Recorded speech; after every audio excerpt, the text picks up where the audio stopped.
Hay más diagnósticos de cáncer de piel que diagnósticos del resto de cánceres que existen en el ser humano. Depende de tu patología, depende de tu fototipo, depende de tu patrón de exposición solar. Y realmente lo natural no es sinónimo de seguro ni de bueno. La exposición regular y moderada al sol tiene beneficios para la salud. Un órgano que está súper vivo y que participa en todo. Realmente es un tumor de crecimiento explosivo. El SPF 30 es como que te protege 30 minutos del sol, el 50 te protege 50, ¿no? Y realmente no tiene nada que ver.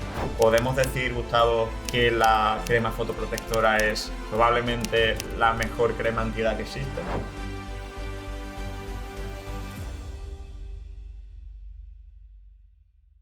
Bienvenidos a todos al segundo episodio de Mejor que Ayer. Hoy tenemos con nosotros a Gustavo Garriga. ¿Cómo estás, Gustavo? ¿Qué tal? Aquí encantado. Gustavo es médico especialista en dermatología y también creador de contenido. Una de las personas que, en mi opinión, más esfuerzo ha hecho por trasladar conocimiento científico al público general sobre cuidados de la piel. Él habla de patología cutánea, de productos, de cosmética y siempre lo aterriza desde un punto de vista muy científico, pero también muy accesible. Tenemos un largo podcast por delante, muy interesante. Vamos a hablar de protectores solares, vamos a hablar de cuidados de la piel, de hábitos de nutrición aplicada pues a los cuidados de la piel. Vamos a hablar de cáncer de piel, de retinoides, de muchísimos temas que están muy de moda en el mundo de los cuidados de la piel. Así que todo un placer. ¿Cómo estás, Gustavo? Pues nada, aquí es un placer estar aquí en este podcast, aquí arrancándonos y a ver qué podemos aprender, ¿no? sobre este tema que le interesa a tanta gente, ¿no? Eso es, va a ser muy interesante. Bueno, yo, Gustavo, primero, antes de entrar en materia más científica, quiero preguntarte por tu camino hasta ser dermatólogo, porque la dermatología es una de las especialidades que más llama la atención, que más glamurosas, no sé si puedo decir más glamurosas, pero es verdad que es una de las más deseadas, ¿no? Y mucha gente pues quiere ser dermatólogo. Cuéntanos un poquito, al menos aquí en España y bajo tu experiencia, cuál ha sido el camino hasta llegar a ser médico especialista en dermatología. Finalmente, ¿no? Sí, es verdad que el camino es un camino largo. Empezamos con el tema de la carrera de medicina, que aquí al menos en España sí que tiene una nota de corte muy alta. Yo ya me pierdo, pero hasta donde sé sigue siendo de las más... Creo que ha seguido subiendo, ¿no? Desde sí, que nosotros lo hicimos. En mi época era un 12,5 sobre 14, yo ya no sé si será el 13 más, pero casi seguro, ¿no? Y luego, bueno, sí que es verdad que durante la carrera de medicina aquí en España, lo que es la nota de expediente también contará a la hora de elegir plaza de especialista, ¿no? Me parece que la formación MIR es lo que es la carrera cuenta un 10% de la nota final, luego viene el examen MIR, que es como si fueran unas oposiciones de todo lo que es el contenido de la carrera, que eso cuenta el 90%, y ahí, pues bueno, hay pocas plazas de dermatología y, como tú dices, una de las más deseadas, ¿no? Si consigues finalmente tener una nota de acceso suficientemente, buena, sí que es verdad que consigues entrar en la formación ya en el rotatorio de hospital como médico residente, que son 4 años, y en la cual, pues bueno, ya aprende un poco lo que es la materia del trabajo como dermatólogo. Luego, por supuesto, puedes subespecializarte y hacer másteres y tal, pero bueno, ya eso adaptado un poco a lo que más te guste o lo que más te llame la atención. Sí. Muy bien. De hecho, en ese examen MIR, las plazas para dermatología se suelen acabar en el puesto 800, ¿no? 700, dependiendo del año. Tú, en nuestro año, la nota que tuviste, si no recuerdo mal, fue un 40 y poco. 44. Eso, sí. La gente no lo entiende a lo mejor muy bien de qué se trata eso, pero hablamos de un examen de más de 10.000 aspirantes en ese año, probablemente, ¿no? 14.000 por ahí, me parece que la había en nuestro año, y yo creo que la tendencia es que siga subiendo. Claro, que el número 44 de 14.000 es una buena nota que te permitió pues hacer algo que me imagino que tenías claro que querías hacer, la dermatología. No sé si es así, si lo tenías claro. Sí, es verdad que a lo mejor, bueno, la dermatología te la planteas cuando tienes muy buen número y dices, hostia, que me da para derma, ¿no? Igual me lo planteo. Pero yo la verdad es que no, la verdad es que en las prácticas de cuarto de carrera, yo estudié en Granada, sí que en ese momento me gustó mucho porque la teoría era horrible, y sí que es verdad que a lo mejor para el estudiante de medicina que no está tan acostumbrado a esto, pues resulta un poco dura. Pero las prácticas me encantaron, porque eso de ver a un paciente y en 30 segundos o menos incluso tener un diagnóstico, ponerle tratamiento y tal, o sea, esa velocidad, esa capacidad de resolución me llamó muchísimo la atención. Y luego, aparte, lo variada que es, ¿no? O sea, yo creo que es de las especialidades donde más puedes diversificar a lo que te dedican en el día a día, ¿no? Muy bueno, no había caído yo en el punto ese de ser tan resolutivo, ¿no? Es verdad que son consultas que normalmente no duran mucho tiempo, ¿no? Y que es puedes pues, resolver un problema rápidamente y eso siempre es satisfactorio. Pues bueno, danos algún consejo porque nos estará escuchando muchos chicos y chicas que quieran ser dermatólogos o que se lo planteen al menos. ¿Algún consejo para no perder la cabeza en el camino hasta ser dermatólogo? Sí, totalmente. Mi consejo sería sobre todo intentar no tomártelo, porque claro, hay veces que esto lo consigues a la primera y hay veces que no, ¿no? Mi consejo sería que si tienes que estar un año más estudiando para conseguir entrar a dermatología, eso no es un año perdido, o sea, realmente es un año que estás invirtiendo en conseguir realmente la especialidad que deseas, ¿no? O sea, que merece mucho la pena y sobre todo aquellos que por cualquier circunstancia no lo hayan podido conseguir a la primera, si lo tienen muy claro yo lo animaría porque un año en la vida realmente es poco tiempo. Totalmente, un año en una carrera profesional no es mucho y a veces siempre, pues es verdad que es un año muy duro porque es un año estudiando adicional y es verdad que digamos, la preparación del MIR se hace duro, tú lo sabes, ¿no? Son muchos meses, muchas horas de estudio, pero al final, un año más en el contexto de toda una carrera profesional, pues merece la pena, creo yo, y sobre todo si como tú lo tenías claro, ¿no? Hay otras personas que, oye, que no lo tienen tan claro si quieren ser dermatólogo o otra especialidad. Sí. Genial, pues nada, espero que te sé que te va muy bien y espero que estés disfrutando de eso que te has ganado a pulso. Así que vamos a pasar ahora un poquito a que la gente entienda el órgano que comprende la piel, ¿no? Porque a veces somos muy reduccionistas con la piel y parece que la piel es algo meramente estético, que nos recubre y poco más, y que nos podemos quemar cuando vamos a la playa y poco más, ¿no? Pero la piel realmente pues, es un órgano que cumple muchas funciones, no solo la de barrera. Entonces explícanos así en 2-3 minutos qué es la piel, qué funciones cumple y qué estructura tiene, básicamente. Sí, al final coincido totalmente con lo que dice, porque esto a lo mejor es una reflexión más filosófica, ¿no? Pero a mí me da mucha pena de la dermatología lo mucho que se banaliza la piel. Es decir, la piel al final se entiende como algo que está ahí inerte y que está simplemente para embellecerlo, ¿no? Pues me pongo esta crema que me da más tonito, de un tono más apetecible, ¿no? O sea, mejor color de piel y tal. Pero realmente no nos damos cuenta de que la piel es un órgano como, por ejemplo, puede ser el corazón, los pulmones, etcétera, ¿no? Y realmente muchas veces, lo que tú comentas, ¿no? Confundimos estética con salud. Y de hecho yo esto lo veo en el día a día a la consulta. Pacientes que piensan que vienen por estética, vienen para verse la piel mejor, pero realmente no se dan cuenta de que en el fondo lo que quieren es una piel sana. Y a fin de cuentas, pues eso, la piel es un órgano que tiene una serie de funciones y realmente es el que está, digamos, en primera línea de defensa. La piel al final tiene una función de defensa, es la primera barrera que tenemos que se encarga, pues básicamente de lo que está afuera, pues claro, permanezca fuera y que no penetre. Exactamente, de mantener nuestro cuerpo hidratado. Esto de hecho, por ejemplo, lo vemos los grandes quemados, ¿no?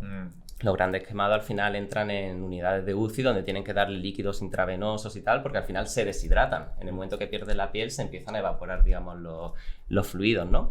Y luego al final, pues bueno, es un órgano también social, ¿no? Pues por ejemplo, cuando tienes miedo te pones pálido de miedo, ¿no? Cuando sientes vergüenza se te suben los colores y te pones rojo. Al final, cuando sentimos emociones se nos eriza, digamos, el vello. Es decir, es un órgano que está súper vivo y que participa en todo, en la regulación de la temperatura corporal, en el tacto, en multitud de funciones. Y sobre todo lo importante es eso, entender la piel no como algo simplemente cosmético o algo superficial, sino como lo que es, como una parcela de la medicina, como puede ser el cuidado de las hormonas o el corazón, pulmones, está muy relacionado, ¿no? etcétera. Sí. Ahora hablaremos de eso, ¿no? Me parece. Sí. Vale, y bueno, a nivel de estructuración de la piel, la gente pues más o menos tiene claro que se divide en varias capas, ¿no? Sí. Epidermis, dermis, cuéntanos un poquito las capas y qué células hay, qué tipos de células. Básicamente la primera capa, que sería la externa, es la epidermis, que eso lo dice su propio nombre, está por encima. Epi, ahí está. Al final, pues, esto es como una pared de ladrillos, ¿no? O sea, tenemos las células, que son los corneocitos, bueno, los corneocitos y los queratinocitos, que son como los ladrillos que forman esta pared y entre estos ladrillos pues, hay una especie de cemento que los une. Aquí sobre todo hablamos de una función barrera, o sea, se encarga de lo que hablamos previamente, de lo que está afuera pues se mantenga afuera y lo que está dentro se mantenga dentro. Aquí sobre todo hablamos de queratinocitos. También tenemos los melanocitos, que son los que forman la melanina, que es el pigmento que da color a la piel. La melanina, luego hablaremos de ello, tiene una acción sobre todo de protección frente al sol, ya que realmente lo que hace es que lo más preciado, lo más vulnerable o lo más valioso de nuestra célula es su núcleo. El ADN. El ADN, ahí está toda la información genética para que funcionen correctamente. ¿La melanina qué hace? Pues si nosotros tenemos una célula que podría ser como el vaso, que es alargada, ¿no? El núcleo se encuentra en la parte inferior. Y la melanina, cuando se forma, se coloca generando como una especie de gorro protector por encima. ¿Por qué? Porque al final la radiación solar, el riesgo que tiene es que genere daño en el ADN, genere mutaciones, y al final esas mutaciones son sinónimos de mal funcionamiento, cáncer, etcétera, ¿no? Así que bueno, ahí está el papel protector de la melanina. Luego, más por debajo de esta pared de ladrillos, tenemos la dermis, que sería como un tejido que sería como una especie de esponja o de andamios que dan soporte a la piel. Al final, con el paso del tiempo, perdemos todos esos andamios, que sería el colágeno, las fibras elásticas, y que lo que pasa, que bueno, que si van fallando los andamios, todo se cae, vamos perdiendo el sostén, flacidez. Más arruga, más flacidez. Arruga, etcétera. Y ya por debajo encontramos el tejido subcutáneo, que estaría formado un poco, pues bueno, por tejido graso, vasos sanguíneos, también los tenemos en dermis, y ya finalmente, pues si seguimos para abajo, ahí encontramos fibras musculares en algunos casos, tejido óseo. Muy interesante verlo desde con estas analogías que has contado y desde esta perspectiva. Por ejemplo, ya sabemos entonces que la elasticidad de la piel subyace en la dermis realmente, ¿no? Y ahí me imagino que están los fibroblastos, ¿no? Que son los que producen el colágeno sobre todo y otras proteínas, otros carbohidratos, otros glucosaminoglucanos que le dan como esa turgencia, no sé si decirlo, y elasticidad, ¿no? a la piel. Exactamente. Mientras que la epidermis es más como un escudo, defensa. Sí. Defensa. Y la hipodermis y tejido celular subcutáneo es como la llegada de nutrientes, porque están los vasos sanguíneos, ¿no? Terminaciones nerviosas y grasa también al final. Exactamente, sí. Genial, perfecto. Creo que ha quedado bastante claro y entramos ya en materia. Primer tema, ha llegado el verano ya está aquí. La gente ya está en la playa, tenemos la playa aquí a 5 minutos y yo ya paseo por las tardes y veo la playa así. Sí. Protectores solares, un tema que da para largo y creo que quien más tiene que hablar de protectores solares en redes sociales son los dermatólogos, porque al final, pues bueno, veis las consecuencias directas del poco cuidado de la piel, ¿no? Entonces, cuéntanos un poquito qué es un protector solar, de qué se compone, cómo actúa y cómo funciona. Sí, bueno, el protector solar, a fin de cuentas, tiene una misión, ¿no? Que es básicamente disminuir el impacto negativo que tiene la radiación solar en nuestra piel. Sí que es verdad que cuando leemos la composición de un protector solar, no solamente contiene los filtros solares que son encargados de protegernos del sol, sino que también pues, tiene una serie de excipientes, pues básicamente para que eso se mantenga, la fórmula se mantenga estable, que tenga una textura adecuada, un olor adecuado y que básicamente sea cosméticamente una cosa agradable, ¿no? En cuanto a tipo de filtros solares, los dos filtros principales son los filtros de tipo químico y los inorgánicos o filtros, por ejemplo, minerales, ¿no? ¿En qué se diferencian sobre todo? Se diferencian en la forma en la que nos protegen del sol. Básicamente, si nosotros tenemos un filtro químico, el filtro químico lo que hace es que consigue que cuando llega la luz solar a nuestra piel, digamos que esa energía de los fotones la absorbe el filtro. Esto hace que el filtro pues, se excite, por así decirlo, y toda esa energía posteriormente la va liberando de forma lenta, de tal forma que evita el daño, el impacto solar directo que tendría el sol sobre nuestra piel. O sea, digamos que amortigua un poco o se queda con el sol y lo absorbe, ¿no? Exactamente, justo eso. O sea, y luego libera el calor poquito a poco con una forma, o sea, liberando calor de forma lenta, pero que pasa totalmente inadvertida. Que no es dañina, entiendo. Exactamente, es como un amortiguador. Mientras que los filtros inorgánicos, los minerales, actúan como un espejo. Es decir, es como que llega la luz del sol, no se absorben, de hecho por eso son los más interesantes en niños, en embarazadas, etcétera, porque lo único que hacen es permanecer en la superficie de la piel y reflejar como si fuera un espejo. Realmente no absorben la luz del sol, sino que la dispersan. Hace un efecto, digamos, diferente. Tanto uno como el otro son filtros que sirven y que son de utilidad. Lo que pasa es que es verdad que los filtros de tipo mineral, inorgánico, son de molécula más grande, por eso no penetran, y cosméticamente son un poquito más complicados de tolerar. Es decir, te dejan más sensación de plasta. La plasta blanca, ¿no? Exactamente. Pero es verdad que en personas que tengan una piel sensible, o por ejemplo niños o embarazadas, o personas que tengan cierta preocupación por la posible absorción del solar, sí que serían los más adecuados por ese motivo, porque no se absorbe, sino que permanecen en superficie. Vamos a entrar en eso, porque es verdad que hay en general en la sociedad hay mucha quimiofobia, ¿no? Y cuando leemos los ingredientes de un protector solar nos asustamos, ¿no? Son nombres extrañísimos y un número de ingredientes brutal. Creo que realmente, pues, la gran parte de esa quimiofobia no está justificada, pero sí que es verdad que sobre todo con los filtros químicos, hay algunos, ¿no? Que alguna vez pues, han salido trabajos que afirmaban que podrían ser disruptores endocrinos y que, bueno, que habría que tener cierta precaución con algunos de ellos, ¿no? No sé si incluso tienes conciencia de algunos que se haya retirado, de alguna producto o lo que sea. Pero, ¿crees entonces que es mejor utilizar protectores solares con filtros minerales frente a filtros químicos? ¿Crees que los filtros químicos son inocuos y no vamos a tener ningún problema? Cuéntanos un poquito más, porque yo me imagino que a ti te llegarán en consulta personas que tengan cierto recelo con los protectores solares y que digan que no se echan y que no quieren porque eso es químico y eso es malo para su salud. Entonces, siempre hay alguna verdad dentro de todo esto, ¿no?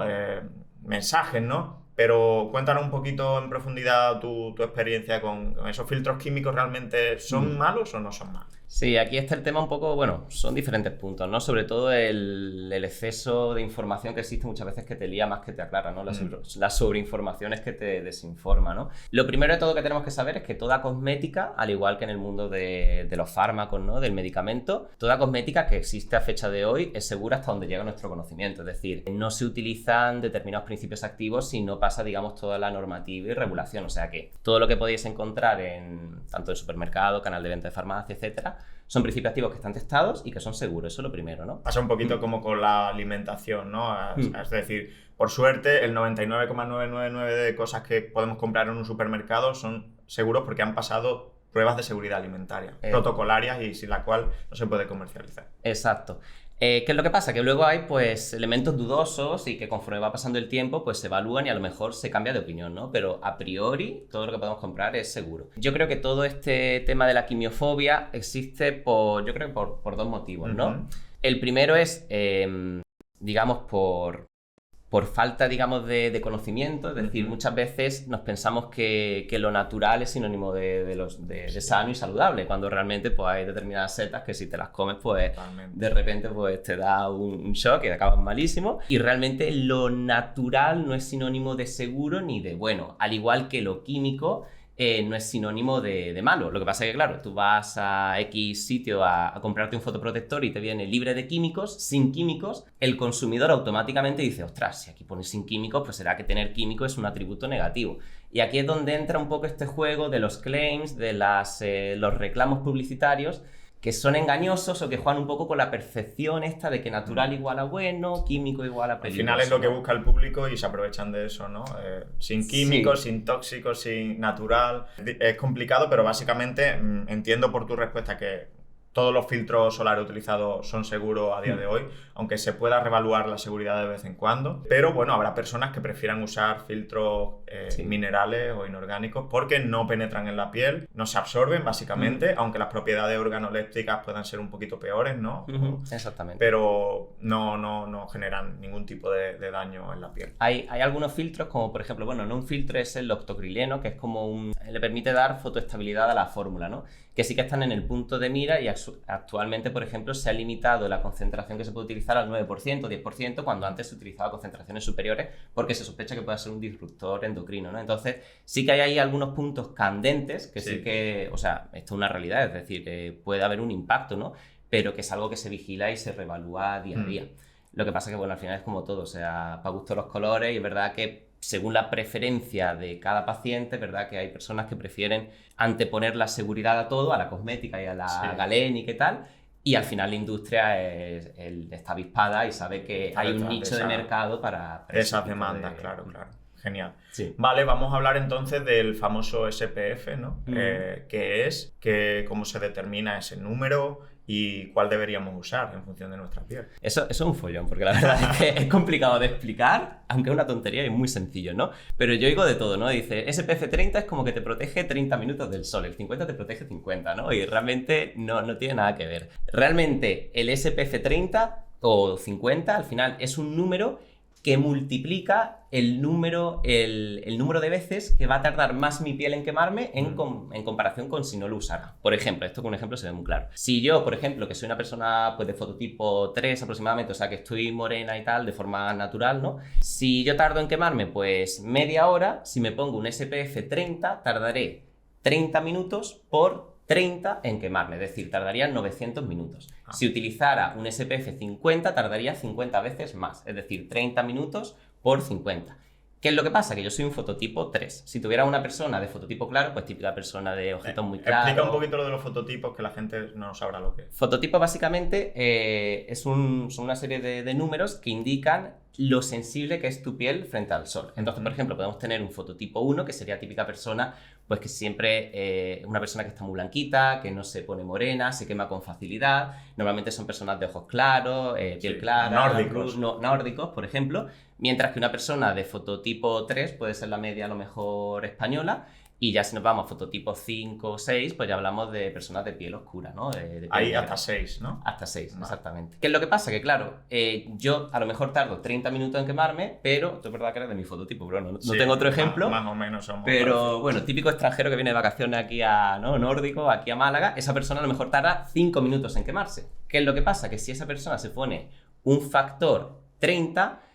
yo tardaría, habíamos hecho la comparación, 900 minutos, pues esta persona son 150, ¿no? 5 por 150. Es decir, no podemos tomarnos el SPF como el número de minutos que tardamos en quemarnos porque al final mi piel tiene una resistencia intrínseca al sol que a lo mejor no la tiene otra persona. Es relativo, digamos, el tiempo que tardas en quemarte. Entiendo, Gustavo, que entonces para ti y para mí, a lo mejor un SPF de 30, pues para el tiempo que tomamos el sol es más que suficiente. Sí. Pero para el nórdico, para el que viene, no sé, para para el polaco, para el que viene de Dinamarca, para el que viene a pasar las vacaciones en Málaga y se tira desde las 9 de la mañana a las 2 de la tarde en la playa, pues tendrá que ponerse un SPF 50, ¿no? Claro, la recomendación es de 30 para arriba, o sea, menos de 30 se considera que para eso es que no te pongas fotoprotector, o sea, te pones un hidratante si quieres, pero es que lo que te aporta es muy poco. Pero no hay una diferencia cualitativa, ¿no? Es simplemente una cuestión de que te protege más tiempo o menos tiempo.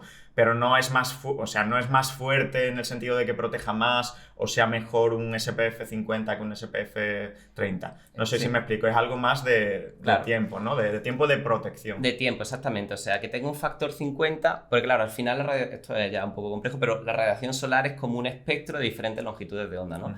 A lo mejor tú puedes proteger la misma longitud de onda con un filtro de 30 o de 50, pero a lo mejor esta parte de longitud de onda no está cubierta. Es decir, es algo cuantitativo. O sea, mide solamente tiempo, no lo amplio del espectro que cubra. Vale, una pregunta que seguro que se hace mucha gente. ¿Es recomendable o necesario protegerse a diario del sol, incluso cuando está nublado, incluso en invierno? ¿O esto estaría más recomendado para fototipos, pues a lo mejor más tendente a quemarse? Fototipo 1, fototipo 2. Claro, aquí yo creo que hay que fijarse en tres cosas, ¿no? Una cosa es el fototipo, porque claro, no es lo mismo comparar un fototipo 1 con un fototipo 3 por la resistencia innata que tiene cada persona. Lo segundo, habría que ver el índice de radiación ultravioleta, es decir, lo intensa que es la radiación ultravioleta en cada momento, porque no es lo mismo España ahora en junio que a lo mejor Islandia, ¿no? O sea, al final igual no tiene el mismo sentido protegernos en una época del año en un sitio que otro porque es que el sol es menos intenso, ¿no? Y lo tercero, habría que ver las circunstancias concretas de esa persona. Es decir, ¿tú por qué te estás protegiendo del sol? ¿Porque tiene una patología que te predispone a tener cáncer de piel? Ahí tenemos que ser más estrictos, no podemos ser tan laxos. ¿Porque tienes un melasma que a la mínima que te da el sol se te mancha la piel? Ahí tampoco podemos ser laxos, ¿no?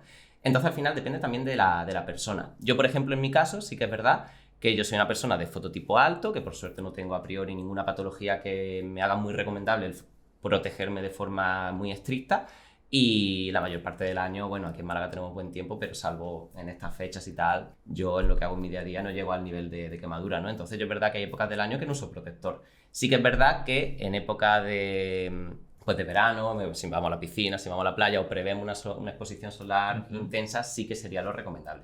O en caso de personas que tengan ciertas condiciones que te predispongan a tener que estar protegido. Sí, es interesante porque al final lo que veo es que al igual que en cualquier área de la medicina, no se pueden dar recomendaciones en dermatología general, es decir, sol bueno, sol malo. Hay muchas más cosas que matizar. Sí. Crema sí, protector solar no. Pues bueno, me encanta que lo digas porque depende de tus patologías, depende de tu fototipo, depende de tu patrón de exposición solar, depende de si es un patrón intermitente, que ahora hablaremos de eso, y no te da el sol en todo el año, salvo cuando vas a Benidorm durante 15 días a España, o si te expones al sol más regularmente y a lo largo del año.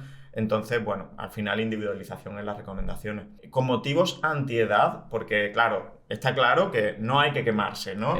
Evitar la quemadura solar a toda costa debería ser una prioridad en cuidado de la piel, también en antienvejecimiento, pero me surge la duda, aquel que, sabiendo que no tiene que quemarse, busca optimizar todo lo posible la estética de la piel, que ya hemos dicho que va muy aparejada a la salud, y que se echa crema protector solar con motivos anti-envejecimiento, ¿cómo de estricto debería ser? A lo mejor esa persona sí debería utilizar más protector solar incluso cuando sepa que no se va a quemar, porque va a echar pues, a lo mejor un paseo de 1 hora al sol. Claro. Ahí, por ejemplo, sí que es verdad que si buscamos ese objetivo y queremos ser muy ambiciosos en el hecho de que pasen los años, pero que nuestra piel siga ahí intacta, sí que es verdad que sería muy recomendable, porque de hecho... Y esto es una cosa que está súper mega demostrada, ¿no? O sea, si tú quieres mantener tu piel joven, por así decirlo, entendamos, ¿no? Como envejecer más lentamente o que eso sea lo menos posible, ¿no? Prevención, sobre todo con fotoprotección, y también podemos hablar de antioxidantes, que hablaremos luego. Y sobre todo a la hora de revertir ese daño que se ha producido, sobre todo utilizar retinoides, ¿no? O sea, sería como un poco la prevención y el tratamiento.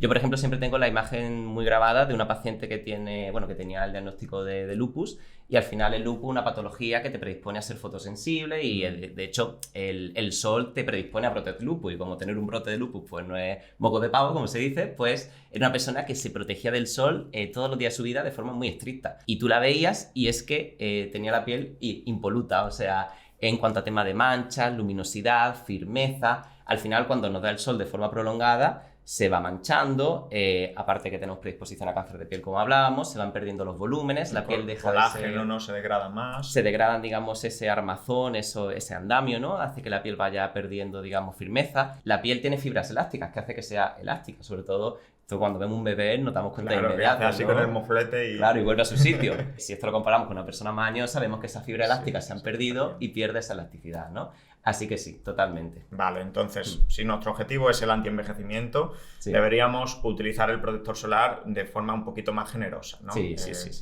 Con sentido común, pero de forma un poquito más generosa. Vale. Siempre a mí me viene en la cabeza, que seguro que has visto tú estas imágenes, la foto de un camionero que le daba el sol solo por un lado de la ventana y por el otro lado pues no tenía sol y se tiró así durante décadas y tenía la mitad de la cara muy arrugada y la mitad de la cara, la otra, menos arrugada. Y la foto de una señora, que esta creo que se publicó en un trabajo, en un estudio, que se aplicaba en la cara fotoprotector pero no en el cuello, y tenía el cuello muy arrugado, pero no la cara, ¿no? Es decir, que esto obviamente no es algo que se vea de un año para otro, pero si acumulamos décadas protegiéndonos una zona y otra no, pues se puede ver la gran diferencia en envejecimiento cutáneo, ¿no? Sí. Por lo tanto, podemos decir, Gustavo, que la crema fotoprotectora es probablemente la mejor crema antiedad que existe. Totalmente, sí, 100%. Esto es algo de lo que se habla mucho, que es el esposoma, y me recuerda un trabajo de investigación, porque claro, muchas veces es complicado exponer solamente media cara, ¿no? Pero había un trabajo de investigación muy interesante que era en gemelos, ¿no? Al final los gemelos comparten el material genético, son idénticos, son 2 fotocopias, ¿no?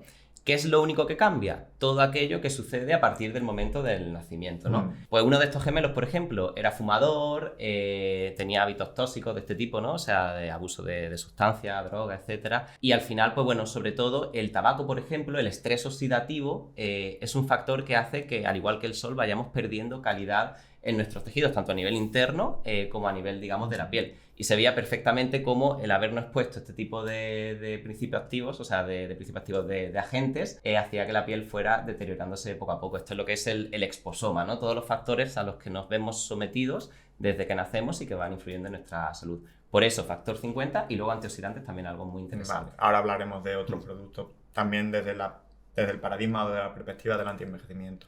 Sí. Vale, ahora yo voy a aportar el contrapunto, ¿vale? Sí. Porque yo sé que la audiencia está esperando ahí a que cuente los beneficios del sol, porque es verdad que el sol, obviamente, aquí lo que siempre decimos los médicos, ¿no? La dosis hace el veneno. Y es verdad que hay que evitar la quemadura solar a toda costa, pero el sol también tiene beneficios para la salud. La exposición regular y moderada al sol tiene beneficios para la salud. El que le viene a la mente pues a cualquiera, sobre todo a profesionales, la síntesis de vitamina D, ¿no? Que se precisa el sol para que el cuerpo sintetice vitamina D en la piel. La vitamina D no solo sirve para el hueso, no solo sirve para mantener unos huesos fuertes, sino digamos que es un regulador epigenético y ayuda a decidir qué genes se expresan, qué genes no. Por lo tanto, es una hormona, porque no es una vitamina, aunque le llamemos vitamina D, muy importante y relacionada con diferentes patologías. Pero ese es uno de los beneficios de la exposición regular al sol sin quemaduras, ¿no? Por ejemplo, el sol también ayuda a sintetizar óxido nítrico, que es una molécula vasodilatadora en la piel. También, curiosamente, en estudios, sobre todo, es verdad que son estudios observacionales, pero es curioso que se observa un patrón de exposición regular de baja intensidad, podemos decir, al sol, con menor incidencia de ciertos tipos de cáncer de mama, de cáncer de próstata, de linfoma no Hodgkin, de diabetes tipo 2 incluso, de ciertas patologías. Porque quizá aquí habría que hablar más de patrones de exposición, ¿no? Siempre hablamos de sol, pero ¿cómo tomas el sol? No es lo mismo, repito, el patrón de inglés que viene, que tiene además un fototipo 1 y 2, ¿no? Muy claro, de piel muy clara, y viene un mes a España y lo vemos ahí tirado en la playa, que por Dios, pero ¿cómo? Sí, sí. ¿Por qué? ¿Por qué llevas 4 horas achicharrado al sol, ¿no? Y el día siguiente vuelve y otras 4 horas, y cómo duermes por la noche. Sí. Ese patrón es súper deleterio para la salud y para el cáncer de piel, que ahora hablaremos de cáncer de piel. Pero después está otro patrón de más sentido común, ¿no? Que pues consiste en una exposición moderada, más o menos regular al sol, ¿no? Que es el que trae estos beneficios. El sol, por ejemplo, también sirve en trastornos psiquiátricos, como el trastorno afectivo estacional. Bueno, sin ir más lejos, hay patologías cutáneas que mejoran con el sol, ¿no? Algunas, por ejemplo, tú me dirás, yo no sé si me equivoco, pero sí. Algunos eczemas, psoriasis, el acné, ¿no? Hay chicos y chicas que... Bueno, a mí me pasaba, yo alguna vez tengo algo de acné y con el sol me mejora, ¿no? Porque tiene un efecto... Sí. De hecho, en los hospitales tenemos un tratamiento que es la fototerapia, que básicamente lo que hace es replicar la exposición que tenemos de forma natural en el sol, pero en condiciones ya un poco más controladas, ¿no? Elegimos la intensidad, potencia y banda, a la banda de energía electromagnética a la que nos exponemos, ¿no? Y esto al final se utiliza en psoriasis, se utiliza, por ejemplo, en dermatitis atópica y en otras muchas patologías, o sea, que tiene efectos beneficiosos 100% demostrados. Claro. O sea, y después hay algo de lo que últimamente pues también se habla mucho, que es la higiene circadiana, ¿no? La higiene circadiana, la regulación circadiana, porque pensamos que llevar una buena higiene circadiana es simplemente dormir por la noche tus 8 horas, ¿no? Pero está más relacionada con el sol de lo que parece, porque lo que hemos visto es que la exposición controlada al sol y sobre todo en las primeras horas del día, ¿no? Que también es cuando el sol pues, quema menos y es un sol más suave, se relaciona mucho con la síntesis de melatonina por la noche y que ayuda al descanso nocturno y ayuda a que esos procesos circadianos y periódicos en el cuerpo funcionen bien, ¿no? Estén bien afilados, ¿no? Entonces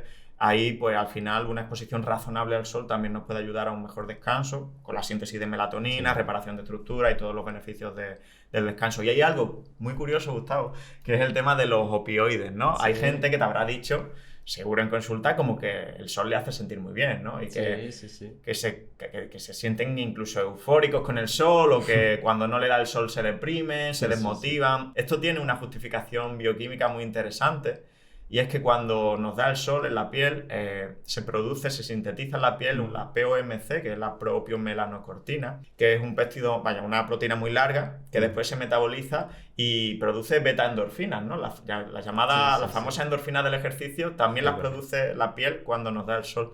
Esas beta-endorfinas se modulan, digamos, neuronas dopaminérgicas en el cerebro y nos hacen sentirnos más motivados, más enérgicos, y por eso, bueno, de hecho había un paper que leí hace poco que incluso hablaba de los efectos adictivos del sol. Sí. Y es verdad que en algunos pacientes hay cierta incluso adicción al sol. Eso obviamente no es positivo, ¿no?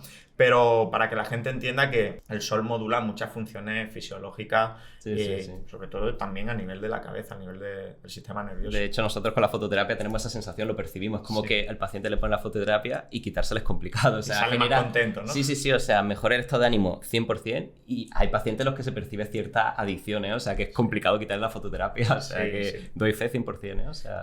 Pues bueno, simplemente... Me gusta hablar de este tema porque es verdad, no sé si es tu experiencia con algunos compañeros, pero es verdad que a veces me da la sensación de que será el mensaje unívoco de sol malo, protégete del sol. Y hay mucho más que hablar sobre sol y sobre dermatología y cuidado de la piel y sol, ¿no? Es decir, la conversación debe ser un poquito más amplia. Y creo que aquí hemos hablado de los pros, de los contras, los mensajes están claros, no quemarse. Si tu objetivo es el anti-aging a tope, pues tendrás que ser un poquito más estricto con la crema solar. El sol puede ser bueno para algunas patologías, malo para otras sin duda. Has dicho antes el lupus, por ejemplo, y hay otras. Pero bueno, al final, pues todo es hacer caso a la ciencia y tener un poco de sentido común también, ¿no? Totalmente. Vale. Pues bueno, Gustavo, pasamos a un tema estrella, un tema que yo tengo algún vídeo en el canal que ha funcionado muy bien, la gente lo pregunta, a ti te lo preguntan a diario. Es el tema de los retinoides. ¿Qué ha pasado con los retinoides? Que ahora todo el mundo está hablando de retinoides, todo el mundo está buscando para comprárselo y aplicárselo.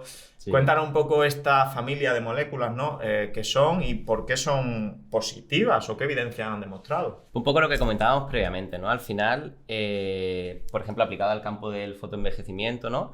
La prevención es con factor 50, el tratamiento es con retinoides. ¿Pero qué son realmente los retinoides, no? Son derivados de la vitamina A, que sería el retinol, y bueno, los tenemos disponibles por vía oral, pero también los tenemos en forma tópica, que es los que más se utilizan. Se utilizan en el mundo, digamos, del medicamento, por ejemplo, el ácido retinoico sería la molécula activa, ahora os explicaré por qué es la molécula activa, y se considera medicamento, pero luego hay precursores del ácido retinoico que son considerados como cosméticos. Y al final, claro, el mundo de la cosmética está disponible al alcance de cualquiera y siendo una molécula que tiene mucha evidencia, tanto en el campo del antienvejecimiento, pero también en el tratamiento del acné, de la rosácea y de otras muchas patologías, pues es algo que es muy, muy interesante, ¿no? Básicamente, la molécula activa sería el ácido retinoico, porque es el que induce los cambios en nuestra piel. ¿Cómo actúa el ácido retinoico? Básicamente, el poder que tiene esta familia es que es capaz de penetrar en el núcleo de las células y modificar su funcionamiento para mejor, ¿no? Lo que hace es acelerar la renovación de la piel. Al final, cuanto más se renueva la superficie de la piel, pues podremos observar una piel con menos manchas, con una textura más uniforme, más lisa. Eso nos viene muy bien, pues, por ejemplo, cuando hablamos en el acné, ¿no? Que se tapone el poro por, digamos, una obstrucción, digamos, de células muertas, ¿no? Pues esta renovación acelerada permite que el poro se mantenga más despejado y que haya menos acné, ¿no? También inducen, por ejemplo, la formación de colágeno, de eso hablábamos previamente, ¿no? Colágeno son los andamios de la piel, te permite que la piel esté más firme cuando hablamos, por ejemplo, de anti-aging o, por ejemplo, tratar las cicatrices que ha podido dejar un acné, ¿no? Al final, básicamente, lo podemos entender como una familia de principios activos que realmente actúan modificando la manera en la que funciona nuestra piel para bien. Entiendo, Gustavo, entonces, por lo que comentas, ¿no? Que la piel está en continua renovación, ¿no? Digamos que la piel, no sé qué temporalidad tendrá de recambio, las células van hacia afuera, digamos que reemplazándose, ¿no? Se descaman las de afuera y van surgiendo por debajo, ¿no? Entonces, claro, lo que hacen los retinoides entiendo que es acelerar ese recambio para que la piel esté como continuamente joven. No sé si se podría decir así, o continuamente sana y joven, ¿no? ¿Por qué? Pues porque las células más viejitas están desapareciendo con mayor velocidad y las nuevas están entrando con mayor velocidad también. Exactamente. Entonces, muy interesante. Lo que no me ha quedado muy claro es, dices que el retinol, la vitamina A, ¿no? Y el ácido retinoico es como el principio activo, que entiendo que se tiene la consideración de fármaco, el ácido retinoico, ¿no? No es ni producto sanitario, es fármaco, ¿no? Se considera medicamento. Lo que pasa es que hay algunos productos que contienen ácido retinoico que se considera producto sanitario. Vale. Está por encima de cosmético, eso no hay duda. Porque hay que diferenciar entre suplemento, cosmético, producto sanitario y fármaco o medicamento, ¿no? Entonces, por ejemplo, el retinal, también lo he escuchado mucho. ¿Dónde encaja aquí? ¿El retinol pasa al retinal y después ácido retinoico? ¿Cómo va eso? Exactamente. Básicamente esto es como una escalera, por así decirlo, ¿no? La molécula activa es el ácido retinoico, que es la que de verdad ejerce la acción. Entonces, los derivados, o los precursores, mejor dicho, del ácido retinoico son, por ejemplo, el retinol, el retinal y los ésteres. Básicamente, la escalera sería, partimos en primer lugar de los ésteres del retinol, que esto puede ser, pues, por ejemplo, el retinilpalmitato. Si nosotros tenemos un producto que contiene retinilpalmitato, cuando llegue a nuestra piel, se transformará primero a retinol, El retinol luego se transformará a retinaldehído o retinal, y el retinal se tiene que transformar a ácido retinoico. Y una pregunta friki, se me acaba de ocurrir, ¿eh? Sí. ¿La conversión es buena? Es decir, me imagino que no todo el producto inicial se transforma a ácido retinoico. Claro, y puede ser más o menos rápida. Entonces, dependiendo de lo rápida y eficiente que sea esta conversión, el producto, por ejemplo, puede tener más o menos efecto beneficioso, pero también puede irritar más o menos, que esta es la cara B, ¿no? Hablamos de que el retinoico es maravilloso, el mejor transformador que existe y de hecho se considera medicamento, pero irrita mucho. Y ese es el motivo por el cual se utilizan todos estos precursores. Estos precursores no se consideran medicamentos, sino que son cosméticos y además tienen un perfil de tolerancia mejor. Es verdad que a lo mejor la eficacia que tienen es menor en comparación con el ácido retinoico, pero tú, claro, imagínate tener que ponerte todos los días un producto que la piel te irrita, se te descama y tal, pues es verdad que llega a ser un poco un inconveniente, ¿no? Entonces, bueno, sí que nos dan un poquito más de juego, sobre todo en pieles más sensibles o una persona que, bueno, que quiere que el mejorar su piel no sea una tortura, ¿no? O sea, que sea un camino agradable, ¿no? ¿La irritación es el único efecto secundario de los retinoides o hay algún otro? Es el principal, o sea, y es el más conocido y por el que casi siempre todo el mundo consulta, ¿no? Sí que es verdad que los retinoides tienen alguna otra consideración, los que son en crema, ¿no? Como que, por ejemplo, en embarazo se intenta no utilizarse. Realmente existe un riesgo teórico porque cuando se dan por vía oral sí que es verdad que están totalmente contraindicados, súper contraindicados. A nivel de aplicación tópica, pues bueno, existe un riesgo teórico, entonces como con el tema de embarazo, riesgo cero, pues se considera que hay que evitarlo. Lo más cautos posible. Vale. Otros errores al aplicarlo, porque me imagino que verás de todo, ¿no? En consulta. Sí. Los retinoides son productos que no son... Los buenos no son baratos, ahora hablaremos de productos y además los enseñaremos. Pero entonces, ¿cómo puede garantizarse una persona que lo están aprovechando y no están desperdiciándolo? Claro, aquí está un poco el tema, ¿no? Porque realmente... esto es una balanza, ¿no? Digamos, entre eficacia y tolerancia. Si jugamos muy a favor de la eficacia, el producto irrita mucho, pero si jugamos muy a favor de la tolerancia, posiblemente te estés proponiendo un producto que realmente la concentración es despreciable. Y yo, básicamente, un poco mi lema sería que si no te estoy irritando, tampoco te estás notando, digamos, o no te notarás, digamos, un resultado realmente palpable, visible, que es lo que quiere, o sea, una persona que se compra retinol se lo compra con la ilusión de que le desaparezca el acné, le quite las manchas, etcétera.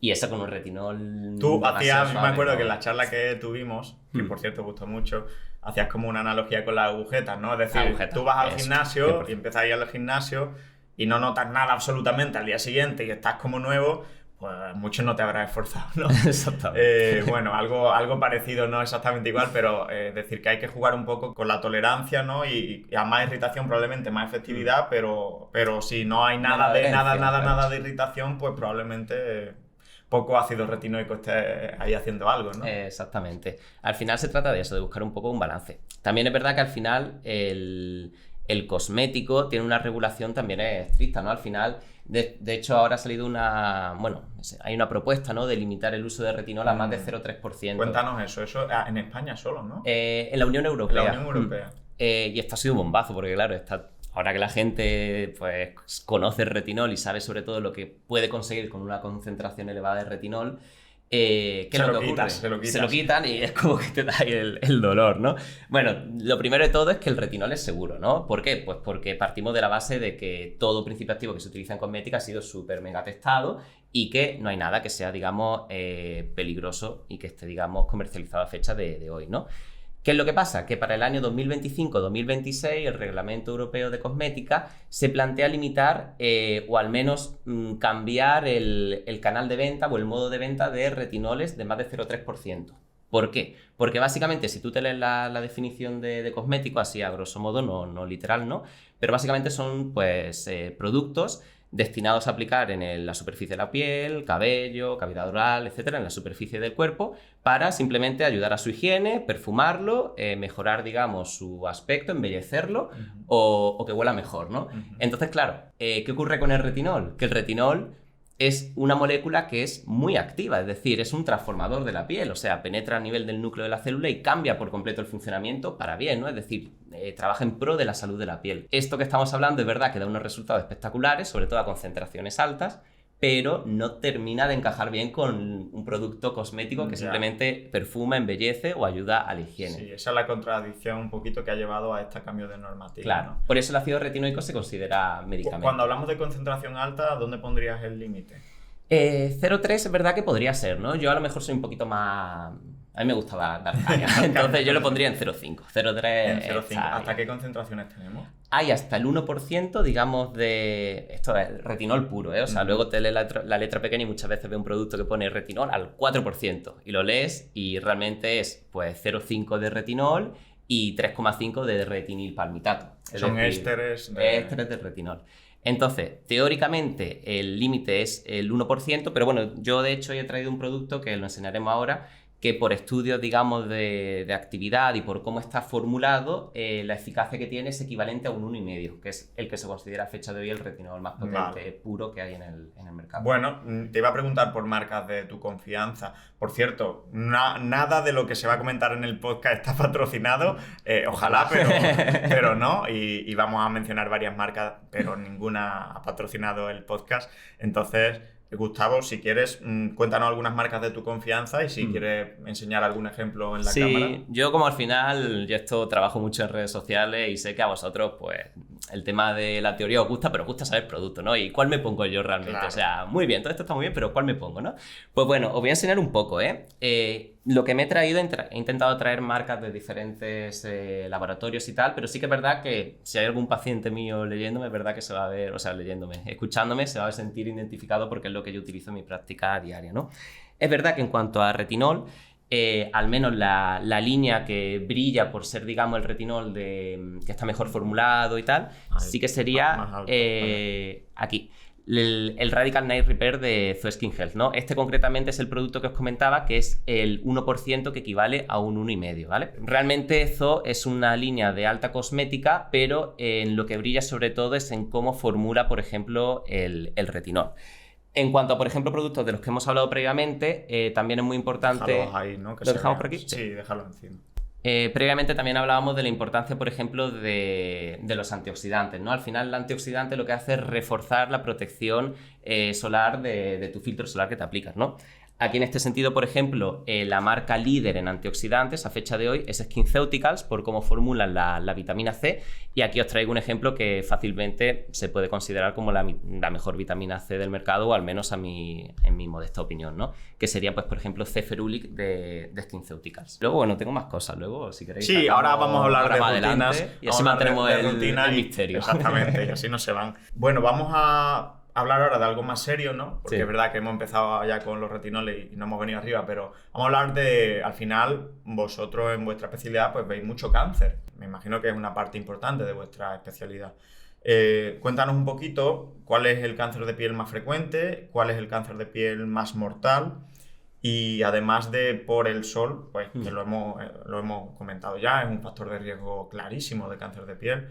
¿Qué otros factores podrían ser también factor de riesgo de cáncer de piel? Sí, yo creo que aparte, yo me dedico mucho al tema de la dermatología más, pues bueno, relacionado con el acné facial, ¿no? De alto impacto en la calidad de vida, ¿no? Tipo acné de la mujer adulta, rosácea, melasma, etcétera. Pero sí que creo que el cáncer de piel es una de las parcelas más bonitas de nuestra especialidad. Sobre todo porque es súper frecuente y lo que hablábamos al principio del podcast, ¿no? Que realmente nuestra especialidad diagnostica en segundos.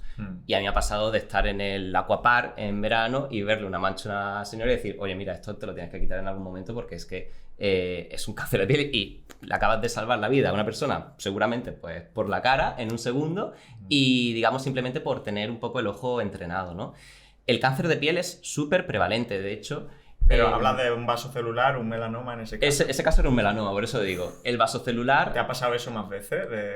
En público me pasó nada más que esa vez, pero vamos, por mis compañeros dermatólogos pasa relativamente a menudo. Es fuerte, ¿eh? Quiero decir, me está viniendo a la mente una noticia también de... No sé si era una estudiante de medicina que estaba viendo un partido, no me acuerdo si de béisbol o de qué. Sí. ¿Te acuerdas de esa historia? Sí, me suena. Y que le dijo a creo que era un jugador o alguien del staff que se mirara el lunar y también pues salió como que le salvó la vida, ¿no? Y es que es así. Sí, 100%. O sea, que eso me parece brutal y no había pensado en ello, que puedes encontrarte en la frutería con un señor, con una señora que tú veas que tiene un cáncer de piel o algo que tiene altas posibilidades de serlo y oye, y salvarle, así, sí. Sí, Eso sí, creo sí. que es algo que no tiene otra especialidad, al menos que me venga así a la mente, ¿no? El diagnóstico visual en el momento. Y es que es muy frecuente, o sea, de hecho, me lo miraba antes de venir, digo, por ver un poco un dato, ¿no? Realmente hay más diagnósticos de cáncer de piel que diagnósticos del resto de cánceres que existen en el ser humano. O sea, es más frecuente que todos los demás juntos. Es decir, el cáncer de piel es súper frecuente, súper prevalente, ¿no? Yo me acuerdo de la carrera del vasocelular, el espinocelular y el melanoma. Cuéntanos un poco las diferencias. Eso, vamos, nosotros a modo un poco de broma, ¿no? Le llamamos el bueno, el feo y el malo, ¿no? Entonces, el bueno, que no es bueno porque realmente es malo, pero si a mí me dan a elegir, pues tendría pues todos los que hagan falta de este, por no tener uno de los otros, sería el carcinoma vasocelular, ¿no?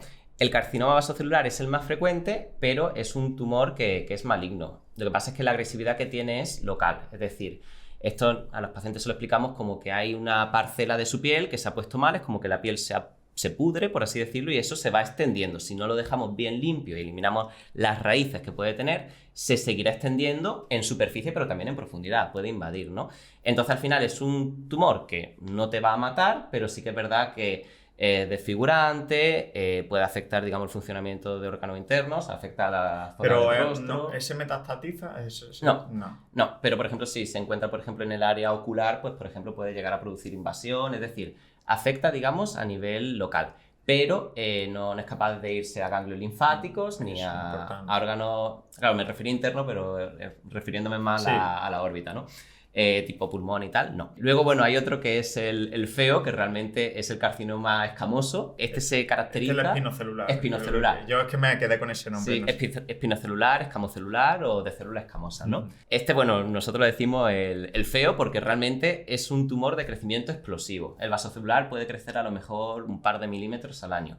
Este es el típico tumor que tú lo diagnosticas, lo pones en lista de espera para operarse, pasa un mes y es el doble o el triple de grande porque crece de forma espectacular. Aparte, este tumor sí que tiene cierta mortalidad porque puede afectar a los ganglios linfáticos. Sí, puede llegar a ganglios. Por ejemplo, la zona del labio es una zona que está muy vascularizada y hay una cadena ahí de ganglios linfáticos pues muy abundante y sí que puede, digamos, dar metástasis y el paciente podría fallecer. Y el malo se considera el melanoma, ¿no? Que el melanoma sería pues el cáncer de piel, digamos, por excelencia, ¿no? Por así decirlo, ¿no? De hecho, el cáncer de piel que más mortalidad produce en menores de 50 años, en el 90% de los casos, es el melanoma, ¿no?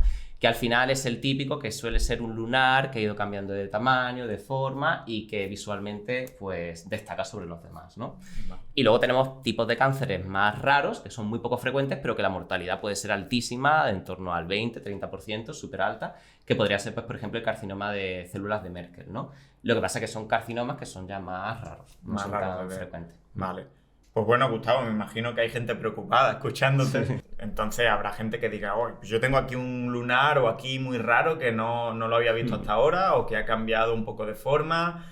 Cuéntanos un poco cómo puedo detectar yo un lunar que tenga que mirarme, qué características tiene que tener el lunar, cómo debe cambiar para que yo me preocupe por un lunar y tenga que pedir cita en el dermatólogo. Pues ojalá fuera fácil. Eso es, bueno, los pacientes me preguntan a diario y me dicen, pero bueno, ¿y yo en qué me fijo?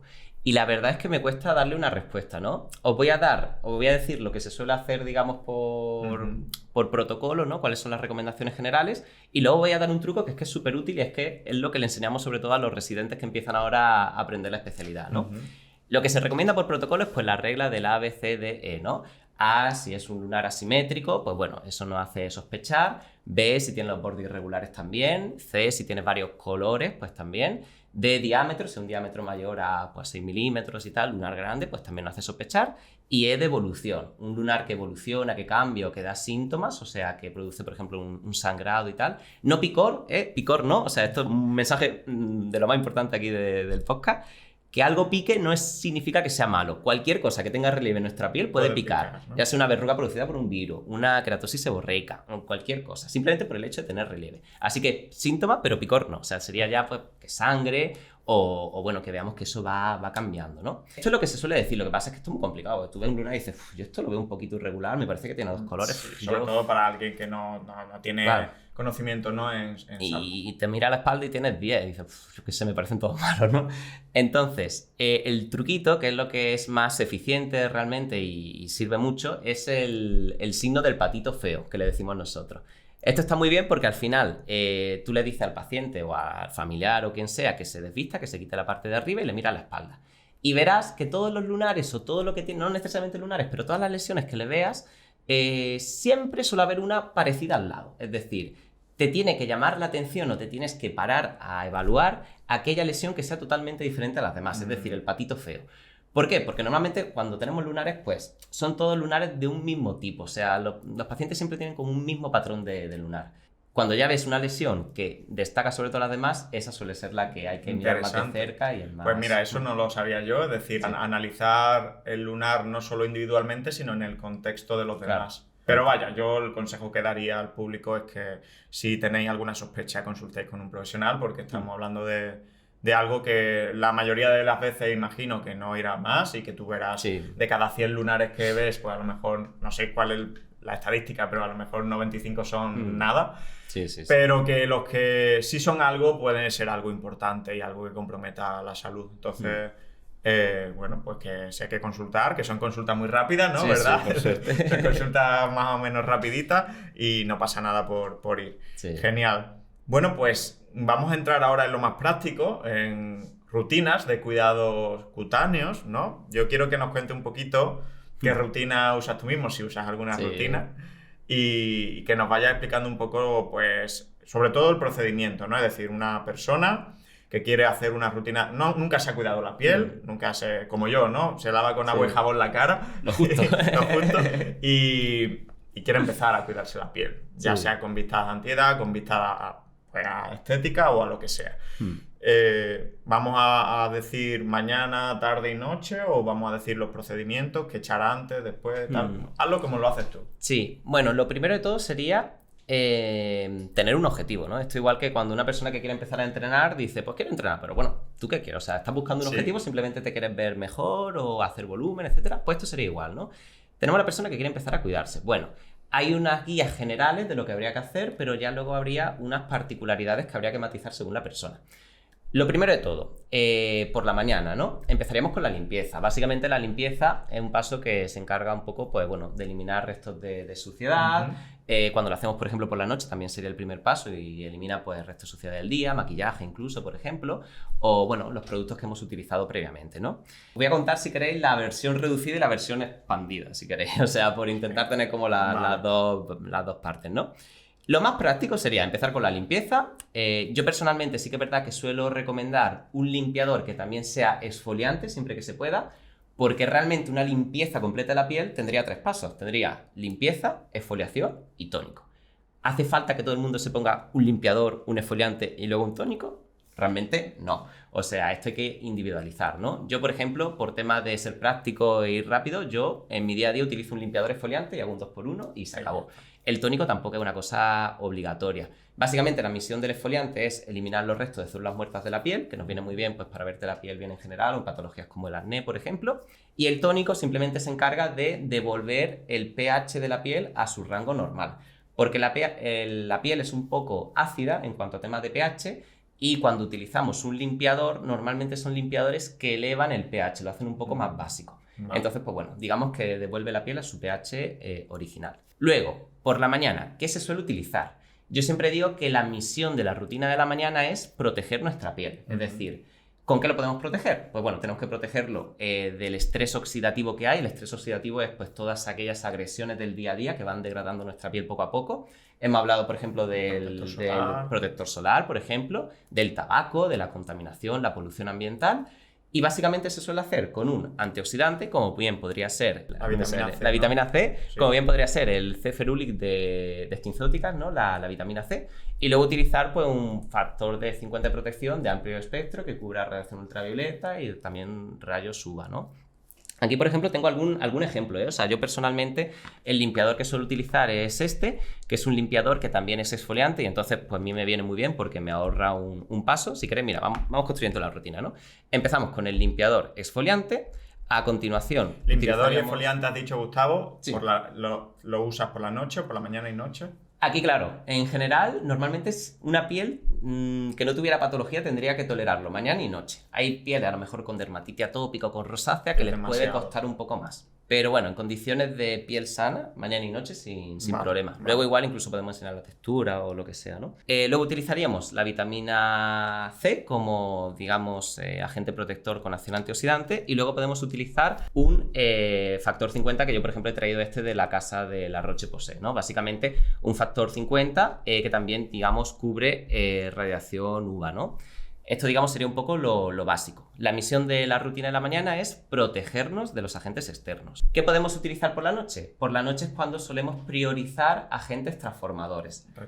Retinoides, exactamente. Podríamos empezar igual con limpiador, pero luego no tendría sentido poner, bueno, se podría utilizar un antioxidante, pero a lo mejor no le sacas tanta rentabilidad como la que le sacaría durante el día. Pues podemos utilizar un limpiador y después el retinoide. Hay otros transformadores en la piel, que son también los alfa-hidroxiácidos, que todavía no me he hablado. Por ejemplo, son el ácido glicólico, ácido cítrico, ácido mandélico, etcétera, que en el mundo de la cosmética le dicen los AHA, ¿no? O sea, los alfa-hidroxiácidos, ¿no?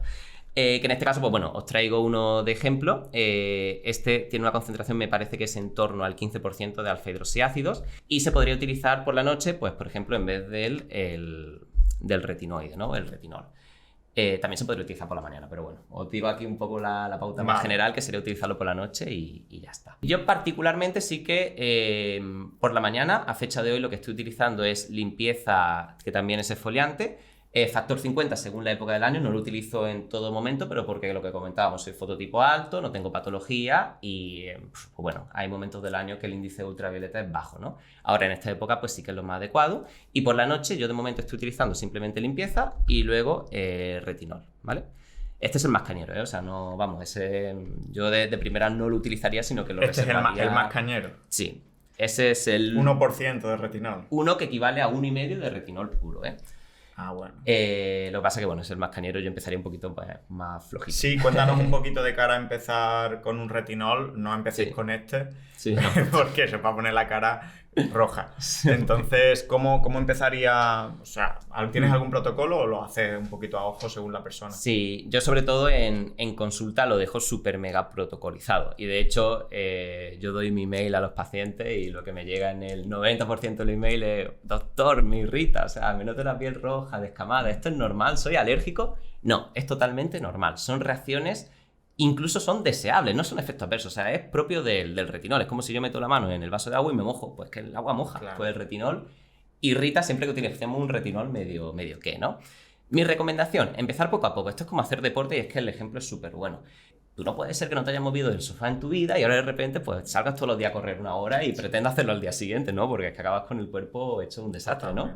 La piel igual, o sea, empezar primero por una concentración adecuada a tu piel. Si tienes una piel sensible, tipo por ejemplo rosácea o dermatitis atópica, por ejemplo, habría que empezar por una concentración tipo pues, 0,25, te digo, por ejemplo, ¿no? Si tienes una piel más resistente, pues empezamos con un poco de caña, ¿no? Con un 0,5, pues podría ser, ¿no?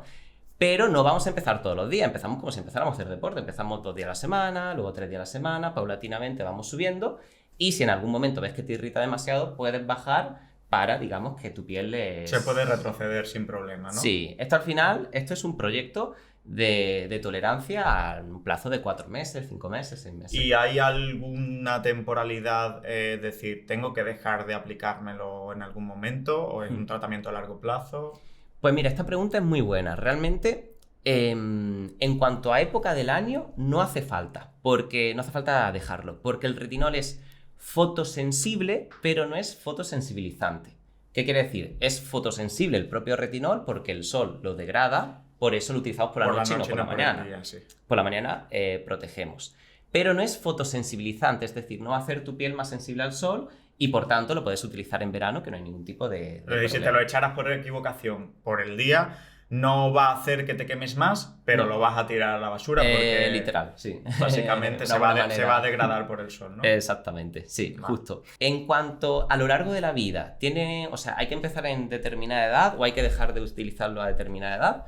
Esto al final es como, pues como el deporte. Realmente se puede prolongar todo el tiempo que lo desees. En cuanto a qué momento empezar, pues depende del objetivo que tengas. Una persona que tenga acné puede empezar a utilizar retinol con 9 años, de años, cuando empiece con el acné, pero a lo mejor una persona que simplemente lo quiere utilizar pues para cuidarse y prevenir envejecimiento, pues a lo mejor le merece la pena esperar un poquito cuando ya hay algún estigma, ¿no? de envejecimiento. Vale. Y se puede usar a largo plazo. A largo plazo. Cuanto más mejor y Vale. sin problema. Y no me has dicho nada de hidratación de la piel, ¿no? Cuéntame un poquito. Porque la gente yo creo que cuando piensa en rutina de cuidado se le viene a la mente la hidratación. Pues mira, es que esto es un tema que es súper importante. ¿Por qué? Porque realmente durante mucho tiempo hemos interiorizado como propiedades mágicas que atribuimos a la hidratante, ¿no? Es decir, pues, ¿cómo no te va a poner un hidratante por la noche? Es que te van a salir arrugas, ¿no? Es como que se le atribuye ese efecto preventivo que a lo mejor tiene el factor 50, se lo atribuimos al hidratante, y a lo mejor el efecto transformador que puede tener el retinol se lo atribuimos a la hidratante, ¿no? ¿Qué es lo que pasa? La hidratante realmente lo que hace es que genera como una película oclusiva que hace que la piel, o sea, que la hidratación natural que tiene nuestra propia piel no se vaya evaporando a través de ella, ¿no? Es como que refuerza la función barrera. De hecho, hay muchas hidratantes que el reclamo que tienen es eso, ¿no? Crema, función barrera, ¿no? ¿Qué es lo que pasa? Que una piel en condiciones de salud es capaz de retener la piel por sí misma, o sea, la hidratación por sí misma. Es como la piel de un bebé. De hecho, es una de las funciones de la piel, ¿no? Claro. El evitar las pérdidas de agua transepidérmicas, ¿no? Exactamente. Lo que hace la piel. Sí, si tú te imaginas la piel de un bebé, una piel que se mantiene hidratada por sí misma, no necesita el bebé que le ponga un hidratante para que se mantenga, pues, como es la piel de un bebé, ¿no? A no ser que tenga dermatita atópica, que en ese caso la piel ahí está fallando esa función barrera, ¿no? Yo personalmente, pues en mi día a día no utilizo un hidratante, porque el hidratante no va a hacer nada más allá que aportar hidratación. Si tu piel está deshidratada porque estás utilizando un retinoide que al principio te la deshidrata y hace que la piel esté más sensible, más reseca, sí que te viene bien. Si no, no. En vez de ponerte un hidratante, ponte un antioxidante que, aparte de hidratar, porque al final por el mero hecho de tener esa consistencia crema te va a hidratar, y aparte, pues bueno, tiene antioxidantes, o te pones, por ejemplo, un filtro solar de 50 que te hidrata, pero que también, digamos, tiene acción activa, ¿no? Vale. Entonces yo, mi recomendación, la hidratante, intentar utilizarla solo cuando se necesite, ¿no? Me imagino que también hay pieles más secas, que tienden más a la sequedad, sí, y otras que no. Pero bueno, sería un condicional. Hidratante, depende. Sí, fuera necesario. Depende de la persona. Y de hecho el retinol también refuerza la función barrera, es decir, el retinol es capaz de transformar la piel y conseguir que tu piel mantenga la hidratación por sí misma, porque si no, nuestra piel se hace dependiente. Cuanta más hidratación le des, más dependiente se hace, o sea, es más vaga, se hace más vaga, se hace más perezosa. El retinol la hace trabajar, entonces en ese sentido te permite que retenga la piel, o sea, que tu piel sea sana y que retenga la hidratación por sí misma, como él hace una piel sana cualquiera. Bueno, Gustavo, pues nos has dado una rutina de cuidados muy completa. Ahora vamos a hablar un poco de ti. Sí. Los médicos en general trabajamos bastante y, bueno, intentamos cuidarnos, pero muchas veces no es sencillo.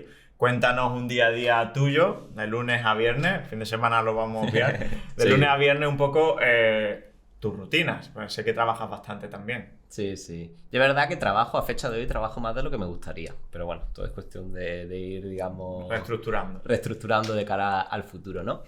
Yo sí que es verdad que bueno, estoy compatible, bueno, ahora compatibilizo todo lo que se puede compatibilizar, creo, ¿no? Porque estoy en la pública, que estoy en un 60%, que eso sería trabajar pues 3 mañanas en el hospital público, en el Virgen de la Victoria de Málaga. Luego tengo consulta ya particular privada presencial, que hago 3 jornadas, y consulta online, porque al final, bueno, tema de redes y tal, sí que es verdad que te permite pues tener este otro tipo de consulta. Y la verdad es que trabajo muchas horas, ¿eh? O sea, tengo libre los martes por la tarde, los viernes tarde y los fines de semana, que por suerte, como la dermatología no tiene guardia, pues al final los paso aquí grabando este podcast, ¿no? Pero bueno, que eso no me pesa tanto. Sí que es verdad que hago algo de deporte, que lo dejé durante un tiempo, cuando estaba un poquito más agobiado, que ni siquiera los martes por la tarde.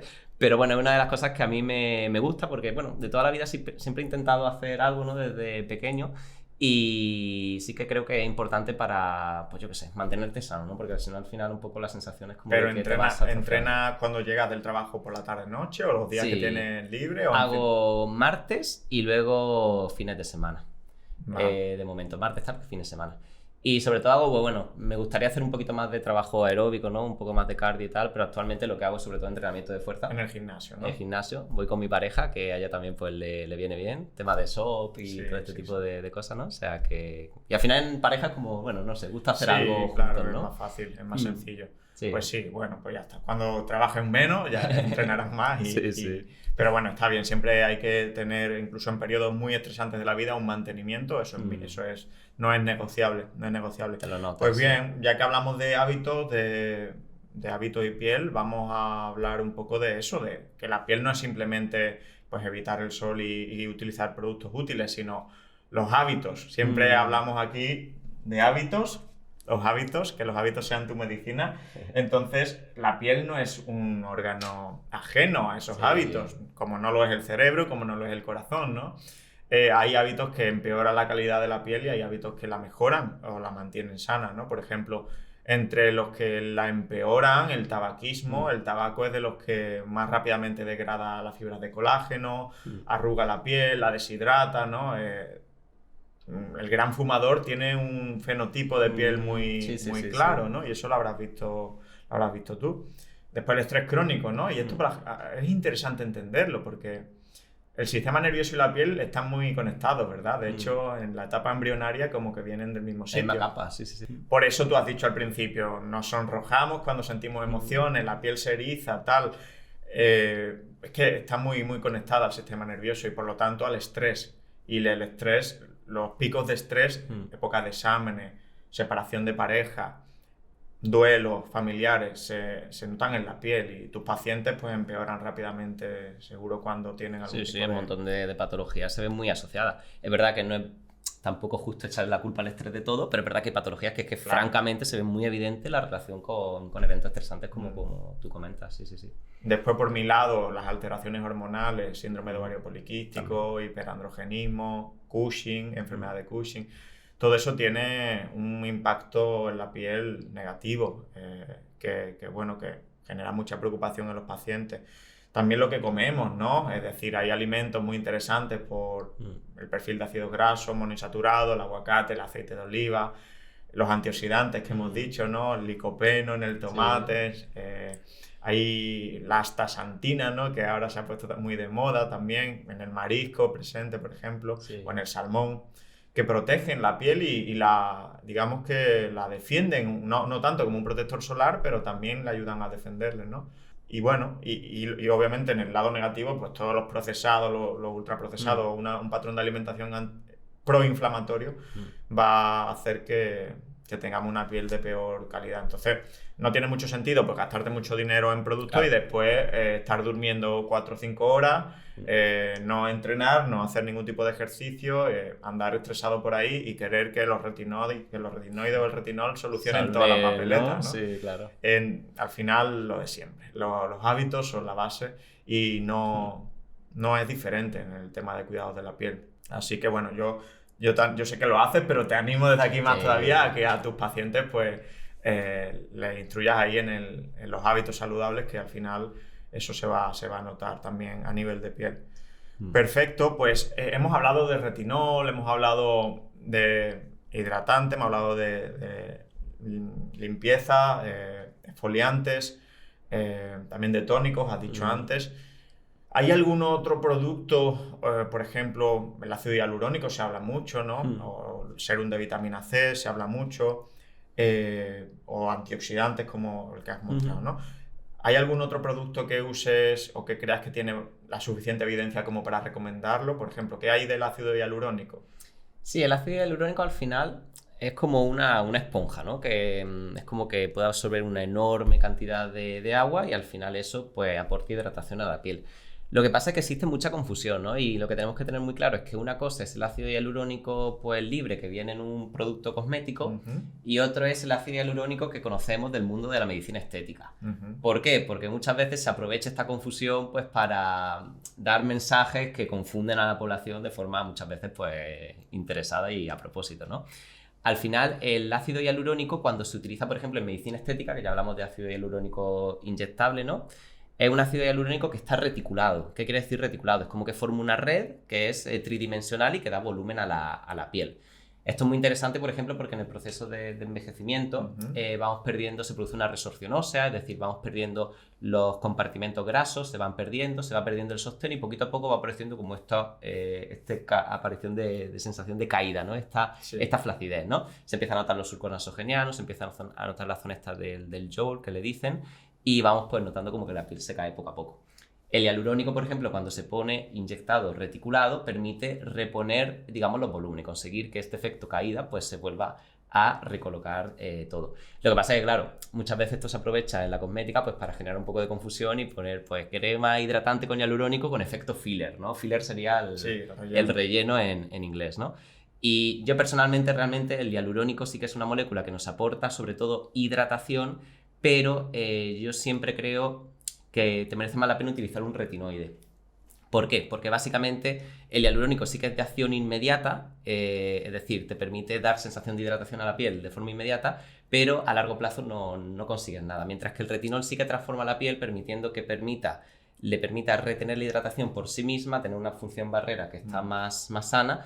Y lo que pasa es que a veces cuesta, ¿no? Entonces el retinol es como ir a entrenar al gimnasio, que es verdad que te sientes un poco... Y lo otro es como ponerte músculos de pegatina, ¿no? Claro, o es gustoso como que te hagan un masaje. Pues es verdad que un masaje pues a uno le apetece y es gustoso y es inmediato, pero es verdad que no estás consiguiendo un progreso realmente.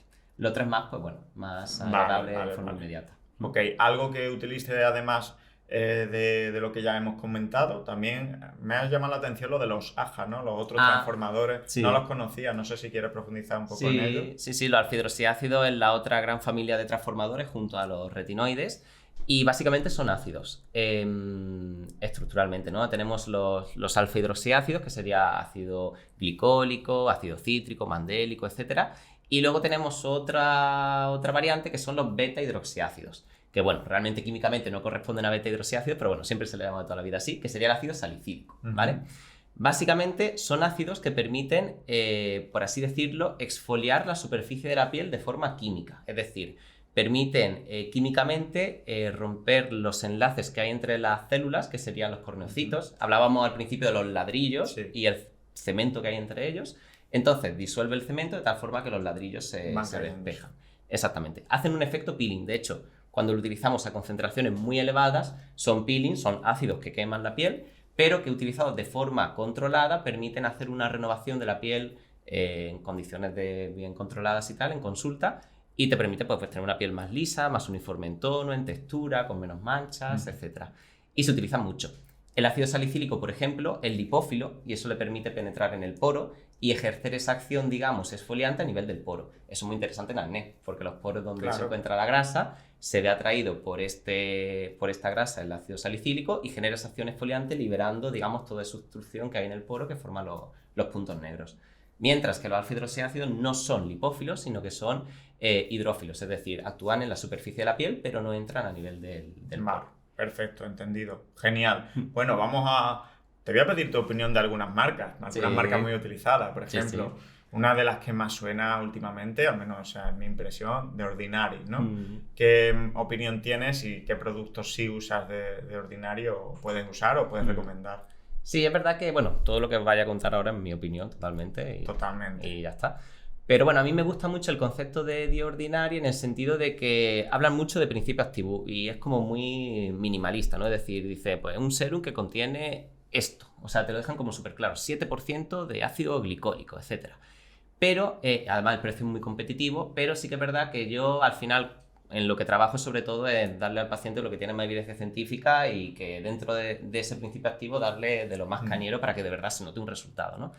Entonces yo, por ejemplo, al final lo valoro todo uso el retinol como unidad de medición, ¿no? Como vara de medir, ¿no? Y tienen retinol al 0,2, 0,5 y 1%, y me parece que en la historia de los pacientes que tengo, que miles, 1, 2 o 3 pacientes le han dicho que el retinol le irrita.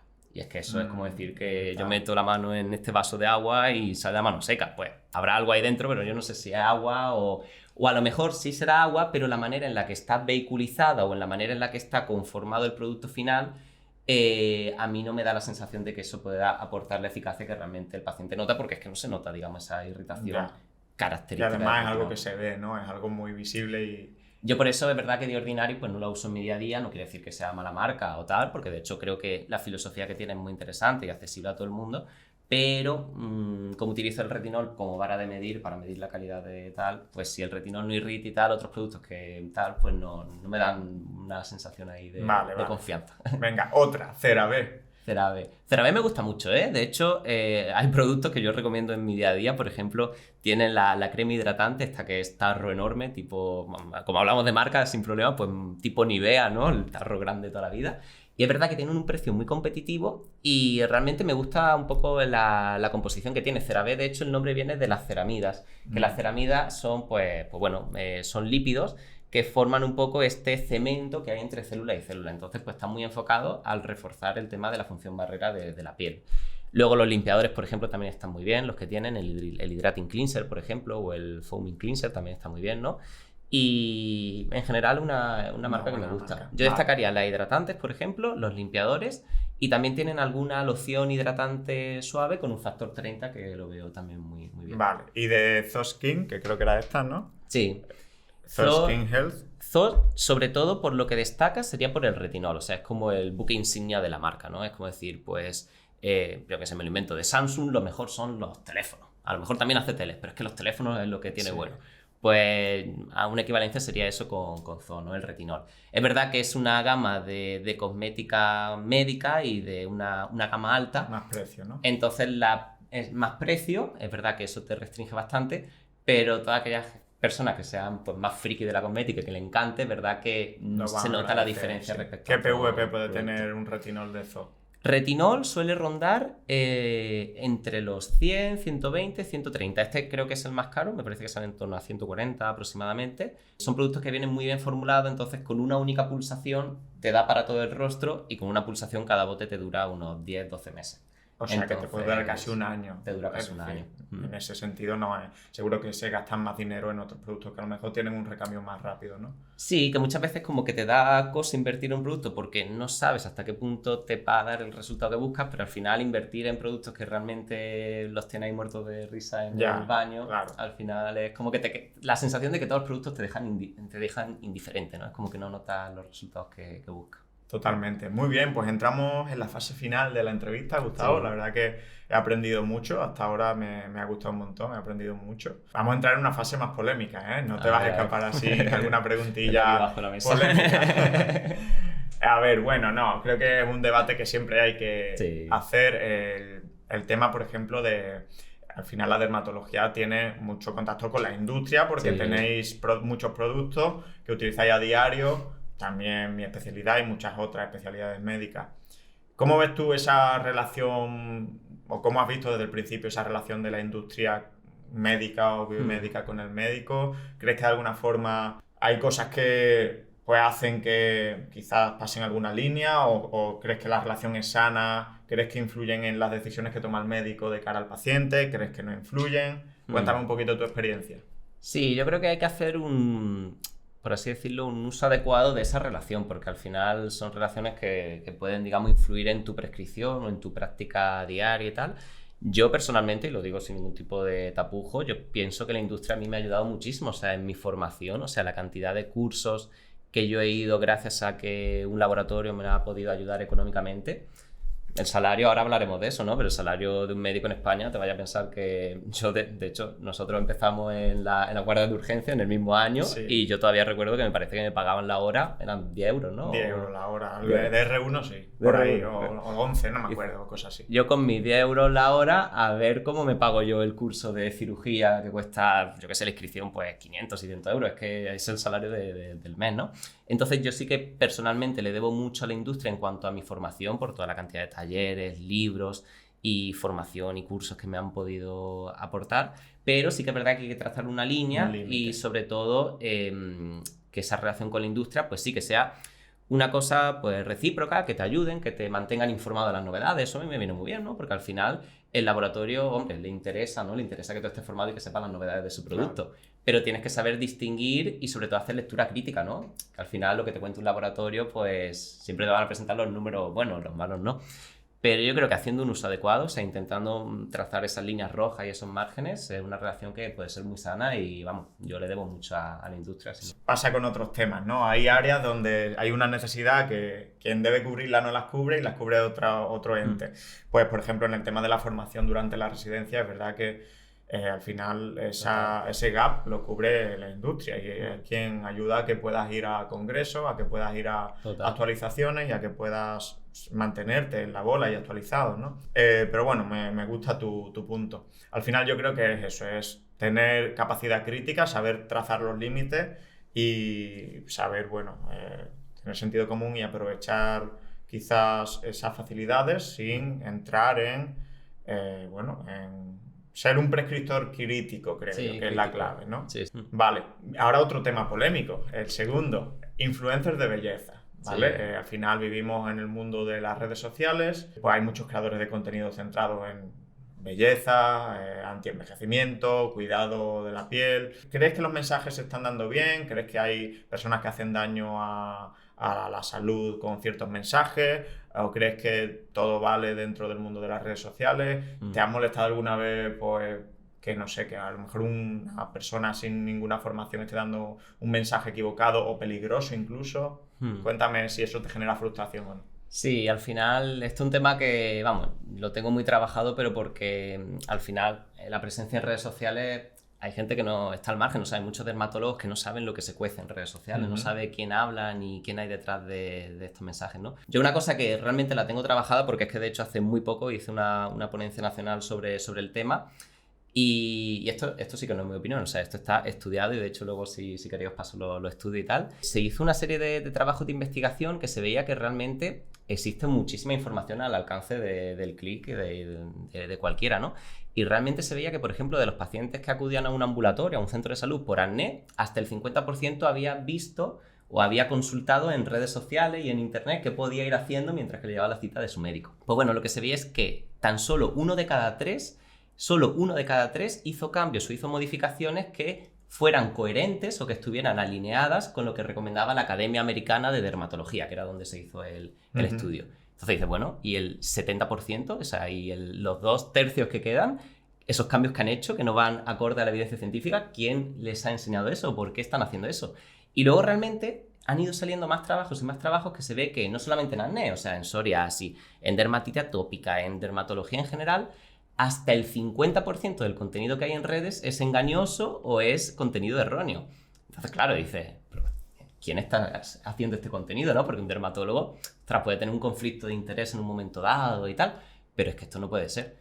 Y finalmente llega ahí el culmen, hay un estudio que dice que del contenido, digamos, más visto, más visualizado en redes sociales, tan solo el 5% está subido y está generado por dermatólogos. Que eso ya es el culmen que te hace entender un poco todo lo que hay alrededor, ¿no? Sí, pero al final eso también es nuestra responsabilidad. Y sí. Yo creo que tú lo cubres muy bien, esa responsabilidad, porque al final trabajas muchísimo y te preocupas de llegar a tu casa cansado y de poder dar consejos con evidencia científica, pero la mayoría de compañeros, por un motivo o por otro, tampoco hay que obligar a nadie y hay gente a lo que no le gusta, pues no se mantiene ajeno. Y es verdad que hace 20 años la gente no buscaba tanto información de salud en redes sociales, pero hoy en día es la norma y es algo que va a más. Entonces, los consejos van a seguir estando. Sí. Entonces, lo que hay que intentar es que esos consejos predominantemente vengan dados por profesionales. Y yo creo que aquí tenemos que intentar crear conciencia de que hay que hacer lectura crítica. O sea, tú no puedes creerte todo lo que veas que una persona que te habla en Instagram o en YouTube que tengas que creerte que es cierto, ¿no? O sea, hay que intentar que la población sea crítica y no solamente prestar atención a lo que le cuentan, sino fijarse quién está detrás de la pantalla. Sí, el perfil del emisor. El emisor, porque si no al final muchas veces nos desinforman más de lo que nos informan y lleva un poco a esto, ¿no? A que realmente la gente no sabe realmente si lo que está haciendo es adecuado o no adecuado, ¿no? Intentar sobre todo dar voz a aquellos que de verdad tienen una formación en el tema, ¿no? Vale, eso a nivel de redes sociales, ¿no? Y del panorama turbulento de redes sociales.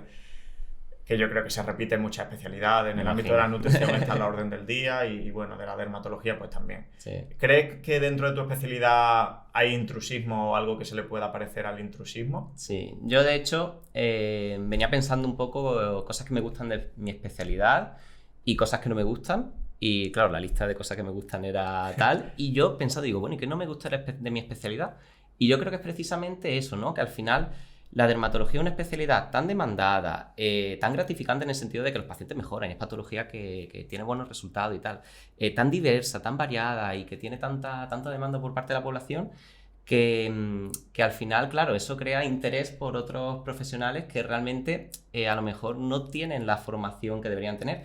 Y sobre todo aquí la cosa es que muchas veces se genera confusión a propósito. Es decir, yo veo muchas veces gente que se publicita o que se anuncia como especialista en piel.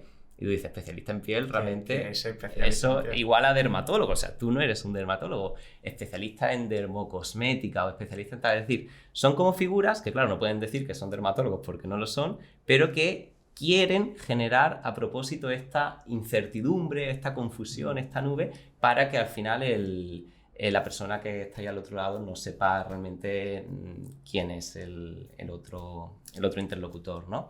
Me habías preguntado otra cosa, pero creo que me he ido básicamente, ¿no? Era básicamente si había intrusismo dentro de la profesión, ¿no? Sí. Sí, porque me imagino que hay líneas difusas, ¿no? Sí.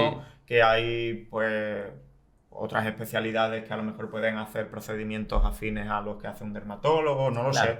Un poquito a debatir eso. Yo al final creo que sobre todo lo que hay que crear conciencia es, no aparte solamente del tema de, bueno, quién me está hablando o a qué persona estoy yendo realmente, sino luego también aparte generar conciencia un poco de qué es, de lo que la persona está buscando realmente, ¿no? Porque es lo que he comentado al principio, ¿no? Muchas veces pensamos que nuestro problema de piel es simplemente estético, y eso me pasa, yo soy súper especialista en acné, rosácea, melasma y tema de tricología. Y la gente va a las manchas y se piensa que las manchas son un problema estético, cuando en realidad esa persona lo que quiere es tratar un melasma, que ese melasma es una patología. Entonces, realmente esa persona no lo sabe, pero lo que quiere es tener una piel sana. Y al final acaban acudiendo pues, a toda una serie de especialistas que a lo mejor no están centrados, digamos, en ese punto, ¿no? Y luego aparte te iba a decir algo más, pero... Bueno, ya está, vale. Sí, básicamente que sí existe ese intrusismo, ¿no? Sí. Y que, como siempre, pues es difícil de luchar contra él. Sí. ¿No? Vale, y entramos ya, pues, en la última pregunta salseante. Es verdad que la dermatología, como hemos dicho todo a lo largo de toda la charla, es muy demandada, pero claro, es muy demandada no solo porque sea muy bonita y muy variopinta y muy resolutiva, como tú has dicho, ¿no? Es demandada también porque tiene buena calidad de vida, o al menos se vende como tal, ¿no? Entonces, la calidad de vida, por una parte, atiende a que no tiene guardias, atiende a que, bueno, a que en principio es una especialidad cómoda, pero también atiende a las posibilidades económicas, ¿no? Entonces, es verdad, pues esa idea que se tiene de que el dermatólogo privado, porque en la pública somos todos iguales, pero el dermatólogo privado pues puede ganar mucho dinero en una consulta de dermatología privada. Sí, bueno, ahí igualmente habría que matizar, ¿no? Porque yo al menos así a bote pronto, ¿no? Creo que hay como dos tipos de privadas, ¿no? Están las privadas de compañías. Yo he pasado por todas partes, o sea que te puedo hablar un poco por mi experiencia, ¿no? Están las privadas de compañía y las privadas puras de paciente que paga por sus medios propios, ¿no? Privada de compañía, bueno, la situación es que te pagan de 5 a 10, 11, 12 euros por paciente. Que sí, que en dermatología a lo mejor el diagnóstico puede ser rápido, pero el paciente tú no le explicas, digamos, todo lo que le sucede en 30 segundos. Y aparte que eso yo creo que es antimedicina, ¿no? O sea, tú no puedes, digamos, soltar el diagnóstico sin explicar, pues, causas, mecanismo de aparición, pronóstico, tratamiento, el tratamiento que lo entienda, porque al final son tratar y explicar cómo se pone la crema y tal, es complicado, ¿no? Entonces yo personalmente en ese tipo de... no lo comparto en absoluto, o sea, me parece que son unos salarios de 5 euros por ver un paciente, la responsabilidad que hay detrás de eso y tal me parece totalmente horrible, bochornoso. O sea, estuviste haciéndolo, ¿no? En la medicina de compañía, pero la dejaste. No lo comparto porque yo personalmente, ahora hablaremos de la dermatología privada, yo a mis pacientes que vienen a consulta les dedico 30 minutos de mi tiempo. Pero porque creo que al final lo merece y para que el paciente salga contento y que la experiencia de la dermatología y de ir al dermatólogo sea algo que de verdad merezca la pena, me parece que necesita eso. Yo no puedo ver a pacientes reservando media hora de mi tiempo para 5 euros, es que muchas veces que no es acorde, no merece la pena. Entonces, bueno, es verdad que este primer modelo de compañías te obliga a ver pacientes cada 5 o 10 minutos, 15, como mucho. Y claro, o sea, tú haz números, ¿no? Si vamos a poner que son 10 euros lo que te podrían pagar cada 15 minutos, que era lo que hacía yo en su momento, pues son 4 pacientes por hora, son 40 euros la hora. Eso, bueno, bruto, ¿eh? O sea, luego viene IRPF, Sí, bueno, luego eso, viene por supuesto. todo lo demás. O sea que, bueno, te puedes figurar que ahí a lo mejor son 150 euros la tarde de 4 horas, por ejemplo. Sí que es verdad que luego a lo mejor te puede surgir una cirugía, alguna extirpación, pero los baremos que pagan las compañías son muy bajos, ¿no? A nivel de dermatología privada, por supuesto que todo esto cada uno lo puede hacer de a su manera y todas las formas pues son válidas, ¿no? Yo personalmente, un paciente que viene pues a consulta pagando, sí que es verdad que le dedico 30 minutos, o sea, creo que verlo a lo mejor en 5 o 10 minutos, yo no me sentiría cómodo y habrá gente que trabaja así, pero yo personalmente pues no sé, no va conmigo. Pues bueno, ahí los rangos varían. Normalmente suele partir a partir de 80 euros aproximadamente. El tope, no hay un tope, por supuesto, pero bueno, a lo mejor la media o el límite superior suele estar en 120, aunque haya, digamos, médicos que tengan más caché o lo que sea. Y bueno, ahí para hacer cuenta, a lo mejor, si ponemos una media de 100 euros, por ejemplo, si ves a lo mejor el modelo que a lo mejor yo sigo, ¿no? 2 pacientes a la hora, pues pueden ser 200 euros la hora. Pues a lo mejor la tarde pues puede ser unos 800, cosas así. Bruto, pero aquí, aparte de bruto, hablando en términos de IRPF, también hablamos de bruto respecto a, claro, que tú a los pacientes los ves, pero no los ves en la calle y ya está. Sí, está claro. Sino que tienes que estar en una clínica, tu consulta, con auxiliares, gastos. Los gastos de estos sitios pues, pueden ser a partir de 10.000 euros de gasto al mes, ¿no? Y sobre todo que si trabajas para otro, esa persona se queda un porcentaje, o sea que ya tenemos que quitar a lo mejor pues, un 40, un 50% de ese dinero que se queda, digamos, el propietario, más luego quitarle un X% de IRPF, que no es poco. Sí, está claro. O sea, bueno, es decir, que sí,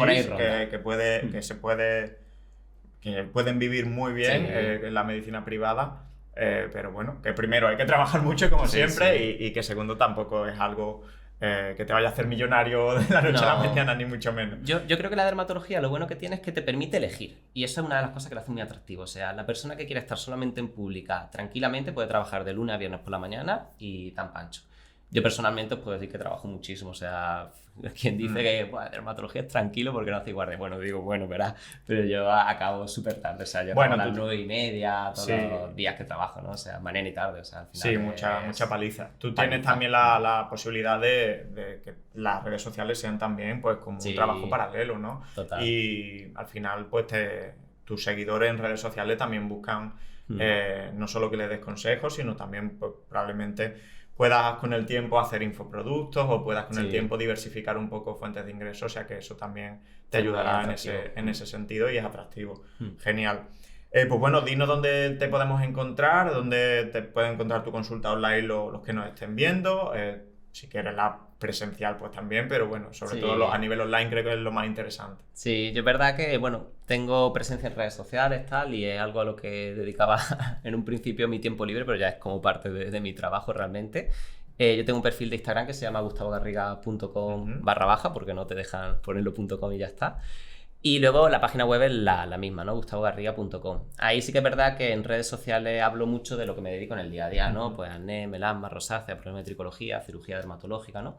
Trabajo mucho online al final por el tema de que, por suerte esto es algo bueno que nos trajo el COVID, ¿no? Que pudimos, digamos, dar un crecimiento exponencial de todo lo que es el trabajar online desde casa. Y sí que es verdad que esto nos permite acortar la distancia y que un paciente que esté en Barcelona pues se pueda sentir tan cerca como si te tuviera yo aquí a esta distancia, ¿no? Por eso la consulta online de dermatología que funciona con la imagen, con fotografías del paciente, pues funciona muy, muy bien. Y luego aparte, también tengo consulta presencial aquí en Málaga Capital. Pero yo mi recomendación, tenéis toda la información en la página web. Sí, más sencillo, allí te encontrarán y si no, pues cualquier cosa que queráis saber me podéis escribir por privado, que a veces tardo en contestar, pero contesto. Genial, pues nada, ha sido un placer, Gustavo, muchas gracias por tenerte por aquí y a los espectadores, pues gracias por haber visto, pues no sé cuánto llevamos, Dani, casi 2 horas. Casi 2 horas, muy bien. Sí. Nos vemos en el próximo episodio, en el tercer episodio de Mejor que Ayer. Un fuerte abrazo.